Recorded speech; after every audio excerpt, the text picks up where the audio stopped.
आज हम आपको एक ऐसी ऐतिहासिक चीज़ दिखा रहे हैं जो शायद आप लोगों ने सुना होगा, देखा होगा, लेकिन पता नहीं होगा कि आखिर है कहाँ पे। हम जी यहाँ बात कर रहे हैं सूर्य मंदिर, जो कि विश्व विख्यात सूर्य मंदिर दिखाने की कोशिश कर रहे हैं हम आपको, जो कई हजार वर्ष पहले बना हुआ है। मैं आपको एक बार दिखाने की कोशिश करता हूँ कि सूर्य मंदिर का द्वार जो है अभी पेंटिंग का काम चल रहा है, लेकिन जल्द ही इसमें इसका सारा काम पूरा कर दिया जाएगा। मैं सारी चीज़ और आपको दिखाने की कोशिश करूँगा, क्योंकि पौराणिक कथाओं के अनुसार कहा जाता है ऐसा कि इस मंदिर को विश्वकर्मा भगवान ने एक दिन में बनाया था, और एक दिन में यही मंदिर नहीं, एक दिन में 3 मंदिर बना था, जो कि और भी आगे है। मैं सारी चीज़ आपको बताने और दिखाने की कोशिश करूंगा, लेकिन जो फिलहाल ये मंदिर है सूर्य मंदिर, इसको मैं दिखाने की कोशिश कर रहा हूँ। खास करके ये मंदिर जब छठ पूजा होती है उस टाइम में बहुत ज़्यादा क्राउड यानी भीड़ होती है यहाँ पे, और इतना होता है कि यहाँ पे जगह नहीं मिल पाती है लोगों को। लेकिन इस मंदिर की अगर मैं बनावट की बात करूँ, कारीगरी की बात करूँ, तो शायद आप सोच भी नहीं सकते होंगे कि कई हजार वर्ष पूर्व इस मंदिर के निर्माण में कैसे निर्माण किया गया होगा, जबकि उस समय सीमेंट का ज़माना नहीं हुआ होगा।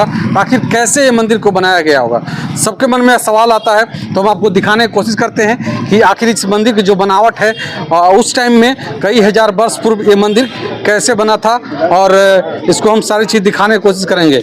यहाँ से शुरुआत करते हैं मंदिर में प्रवेश करने के लिए। तो देखिए ये मुख्य द्वार है, लेकिन जब भीड़ होती है, ज़्यादा भीड़ होती है, तो यहाँ पे दोनों साइड में एक एक दरवाज़ा है जिसको खोला जाता है। आने जाने के लिए अलग अलग दरवाजे बनाए गए हैं। यहाँ पे देखिए, यहाँ से शुरुआत होती है। आपको यहाँ से पूजा अर्चना करने के लिए यहाँ से बनाए गए हैं देवता देवी का। और इसमें सबसे बड़ी खास बात यह है कि एक बहुत बड़ा घंटा लगा हुआ है, जो आप देख सकते हैं। ये घंटा हम भी थोड़ा सा, और सूर्य मंदिर का मुख्य द्वार मैं आपको दिखाने की कोशिश इसलिए कर रहा हूं कि ये मंदिर उस ज़माने का बना हुआ है जिस ज़माने में शायद हम लोगों ने सुना है कि मिस्त्री, राजमिस्त्री नहीं हुआ करते थे, और उस समय में ये इतना विशाल मंदिर खड़ा हो गया, ये सूर्य मंदिर इतना विशाल खड़ा हो गया कि शायद हम लोग कल्पना भी नहीं कर सकते हैं। बताया जाता है कि हजारों वर्ष पूर्व, आप समझ सकते हैं हजारों वर्ष पूर्व में क्या रहा होगा उस समय का, और इस तरह का मंदिर बना देना। अगर इस गेट की बात करें तो इससे भी जो पीछे का जो पोजीशन है आप देख सकते हैं कितनी अच्छी ढंग से इसमें कारीगरी की गई है, और यहाँ की जो सुंदरता है देखने योग्य बनती है। भव्य कलाकारी इसमें की गई थी उस समय। लेकिन सबसे बड़ी बात यह होती है कि कहा जाता है ऐसी पौराणिक कथाओं के अनुसार उस शिलापट पे भी लिखा हुआ है कि यह मंदिर कब बना था। मैं बता रहा हूँ कि हजारों वर्ष पूर्व यह मंदिर बना था, और कई हजारों नहीं मतलब कई हजारों वर्ष पूर्व बना था ये मंदिर। और मंदिर की विशेषताएं ऐसी है कि मंदिर अभी तक बिल्कुल सुरक्षित है यहाँ पे, और इस मंदिर की मान्यताएं ऐसी हैं कि लोग यहाँ पे आते हैं इच्छा लेकर के, शायद उनकी इच्छा पूर्ति होती है, तो यहाँ पे आकर के पूजा अर्चना करते हैं।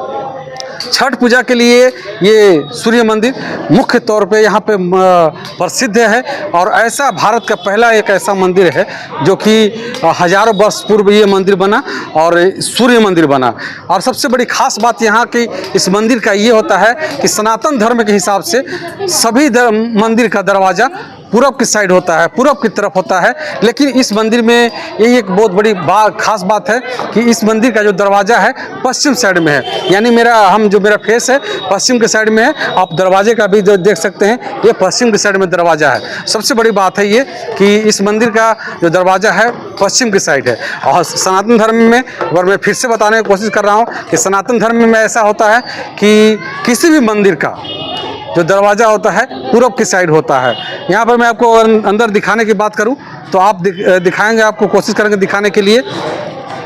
इधर से देखिए 2 गेट बनाए गए हैं, एक इधर एक इधर। अगर इससे मेन गेट से आप अंदर जाते हैं तो शायद अगर ज़रूरत पड़ती है तो दोनों तरफ दरवाजे खोले जाते हैं, जो कि उससे लोग बाहर निकल सके। हो सकता है इधर भी खोलना पड़े तो इधर भी खोल कर लोग बाहर निकल सकते हैं। लेकिन मैं बता दूं आपको कि एक बार फिर से आप मंदिर के अंदर आएंगे, मंदिर के अंदर जैसे ही आप प्रवेश करेंगे तो आप इधर देखेंगे बिल्कुल इलेक्ट्रॉनिक सिस्टम लगाया गया है। जो नगाड़ा होता है, ढोल नगाड़ा होता है, जो घंटा होता है, मशीन से ऑटोमेटिक यहाँ पे बजता है।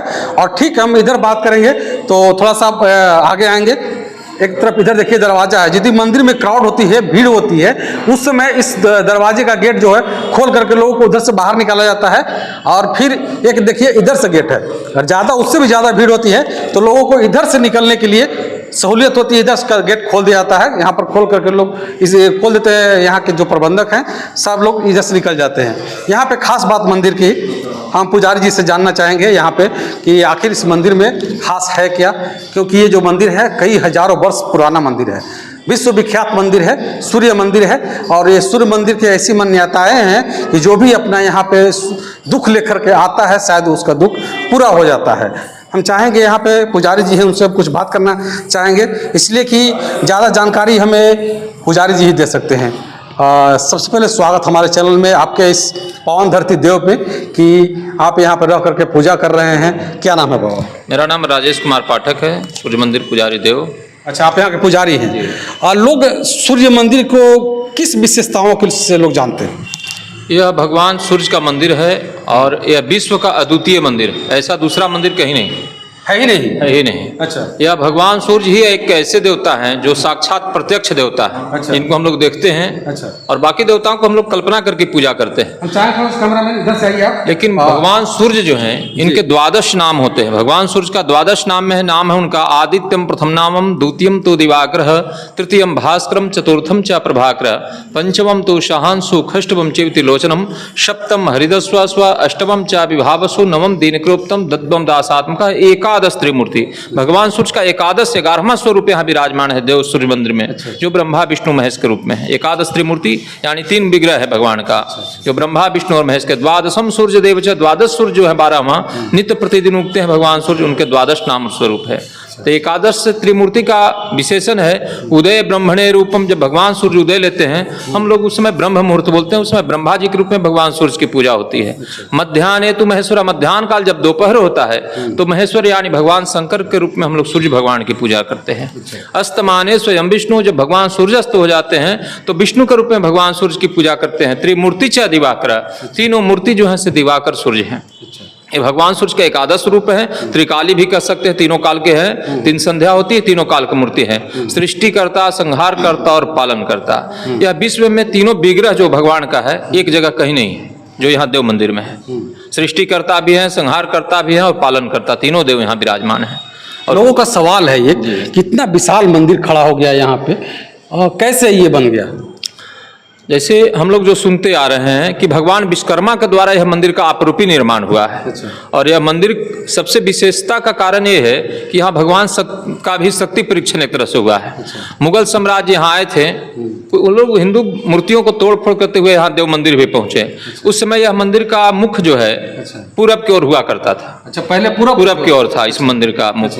लेकिन उन लोगों ने पौराणिक मूर्ति, जैसे बगल में भी देख सकते हैं पौराणिक मूर्ति यहाँ पर पड़े हुए भगवान सूर्य का, एक गेट के बाहर में भी देखेंगे भगवान विष्णु की प्रतिमा है। तो उस मूर्तियों को खंडित किए। अच्छा। जो लोग रहे आग्रह हो उस समय आग्रह विनती किए कि भाई हमारा धर्म है। उनका कहना था कि भगवान में शक्ति नहीं है, सब पूजा पाठ ढकोसला है। आज भी कुछ लोग कह देते हैं मानो तो देव नहीं तो पत्थर। तब हुआ कि भाई तुम कैसे कह सकते हो कि हमारे देवताओं में शक्ति नहीं है? तो उनका कहना था कि मेरा एक प्रश्न है, अगर सोल्व हो जाएगा तो जानेंगे कि भगवान में शक्ति है, ना था पूरे मंदिर को तोड़ देंगे। ऐसा उनका कहने का कारण हुआ। तो यहाँ जो लोग थे भगवान से विनती आग्रह किए, तो अर्धरात्रि जब आधा रात बीतता है तो यह मंदिर आपरूपी पूरब से पश्चिम की ओर घूम जाता है। अच्छा। ऐसा होने से मुगल साम्राज्य भी भगवान से क्षमा मांगते हैं और उसके बाद से पूरे विश्व में मंदिरों को तोड़ना बंद कर दिए लोग। अच्छा। यानी उनको प्रतीत हो गया कि भगवान में शक्ति वास्तव में है। अच्छा। इसलिए पश्चिमाभिमुख है और इसीलिए यह बहुत प्रचलित है पूरे विश्व में। अच्छा। और सबसे बड़ा चीज है कि यह सूर्य का मंदिर है। भगवान सूर्य आरोग्य के देवता होते हैं। अच्छा। किसी भी तरह के शरीर में कष्ट बाधा है उसके लिए भगवान सूर्य की उपासना करने से ठीक होती है। इसलिए सबसे विशाल मेला यहाँ चैत और कार्तिक में छठ के पर्व में लगता है यहाँ। अच्छा, लोग सवाल कर रहे हैं कि यह मंदिर कितने से हजार वर्ष पूर्व बना है? यह मंदिर का शिलालेख जो है पहले पाली भाषा में था, वह बोर्ड अभी भी ऊपर में है।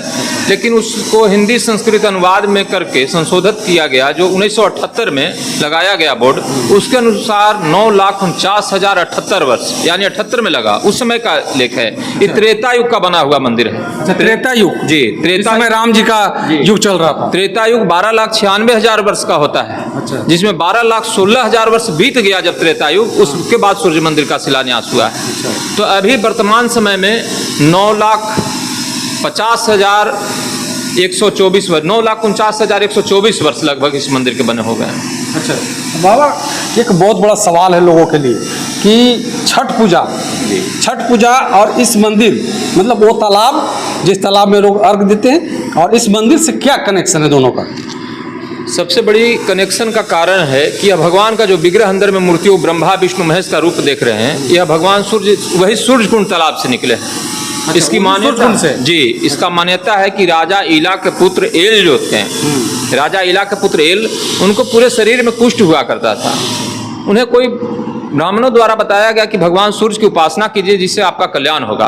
वह पता करते हुए इस मंदिर में आए और भगवान की पूजा अर्चना किए। पूजा अर्चना करने के बाद उन्हें प्यास जब लगती है तो अपने आज्ञाकारियों से जल की प्रबंध करने के लिए बात बताते हैं। तो उनके आज्ञाकारी जो आज कुंड है वो एक गड्ढानुमा था, किसी तरह जल उबीज कर लाते हैं। राजा जल को पीने के बाद शरीर के जिस भी भाग में वह जल पड़ता है, हाथ पैर जहाँ भी, वह कंचन हो जाता है। राजा को आश्चर्य हुआ इस बात से कि यह कौन सा चमत्कार है। तो राजा अपने आज्ञाकारियों को बुलाए, कहे कि जिस स्थान से तुम जल लाए हो उस स्थान को तुम लोग दिखाओ, तुम लोग किसी प्रकार का भय नहीं करो। राजा को उस स्थान को दिखाया गया। राजा उस स्थान पे कीचड़ मिट्टी जो भी बचा हुआ था पूरे शरीर में लेप लगा लेते हैं। ऐसा करने से वह राजा का पूरा शरीर कंचन हो जाता है। तो राजा मन में विचार करते हैं कि आज क्यों नहीं यहाँ विश्राम करें। उनको इतना बड़ा कल्याण हुआ तो विश्राम करने की अपना जिज्ञासा प्रकट किया और विश्राम किए यहाँ। तब उन्हें स्वप्न होता है कि इसमें भगवान सूर्य की प्रतिमा है, जिसे निकाल कर मंदिरों में स्थापित करो। तो तालाब की खुदाई होती है, तो उससे ब्रह्मा विष्णु महेश जो अंदर में मूर्ति है, ये तीनों निकलते हैं। तो पौराणिक जो खंडित मूर्तियों को, हिंदू मूर्तियों को खंडित पूजा निषेध है। हिंदू धर्म में खंडित फूटा मूर्ति को लोग पूजा नहीं करते हैं, नहीं करना भी नहीं चाहिए। तो इसलिए जब नया मूर्ति स्थापित कर दिया गया तो पुराने मूर्तियों को बाहर कर दिया गया। इसलिए उस तालाब का नाम है सूर्य कुंड तालाब। नाम का पीछे रीजन यही है कि भगवान सूर्य का प्रतिमा उस तालाब से निकला है। आज भी कुष्ठ व्याधि के जो लोग हैं बहुत जगह से अपना हार जाते हैं, डॉक्टरों से इलाज कराते कराते इस मंदिर में आते हैं, तालाब में स्नान करते हैं, भगवान की पूजा अर्चना करते हैं, उनसे उनका अभी भी कल्याण होता है। इसलिए विशेष रूप से जाना जाता है। छठ पर्व लोग क्यों करते हैं? लोग ठीक है, सूर्य भगवान उसको सूर्यकुंड से निकले, आके स्थापित किए यहाँ हुआ, लेकिन इसके बाद छठ पूजा क्यों हो रहा है? लोग छठ पूजा पूरे विश्व में होता है, पूरे विश्व। शुरुआत कहाँ से? शुरुआत तो ऐसे बोलते हैं कि देवधाम यहाँ जो है छठ पूजा माता सीता भी यहाँ की है। अच्छा। और यहाँ का विशेष महत्व, इसीलिए छठ पूजा में सबसे ज़्यादा भीड़ यहाँ होती है। ऐसे छठ पूजा हर जगह का अपना परंपरा है हिंदू धर्म का, और इससे महान कोई पर्व नहीं है। और आरोग्य के देवता भगवान सूर्य हैं, इसलिए इनकी उपासना करते हैं। और सब जगह छठ, नदी नाला मंदिर जहाँ भी है करते हैं। लेकिन यह देव जो धार्मिक स्थान है, भगवान यह तालाब सूर्यकुंड जो है, वहाँ स्नान करने से राजा इला के पुत्र एल का कुष्ठ ठीक हुआ, तो इसकी और महत्ता बढ़ गई। मंदिर में भगवान सूर्य का मंदिर पूरब से पश्चिम हुआ, ये भी बहुत विशेषता हो गई। इसलिए भगवान के प्रति लोगों को आस्था है। और यहाँ जो भी जिस आस्था से आते हैं, किसी को संतान नहीं होती है, वह संतान की कामना लेके आते हैं तो उनको संतान की प्राप्ति होती है। तो किसी न किसी रूप में जिज्ञासा जैसे जो भी मनुष्य यहाँ आते हैं उनका कल्याण होता है। इसलिए यहाँ मन्नत मानने लोग आते हैं, इसलिए भीड़ काफ़ी होती है।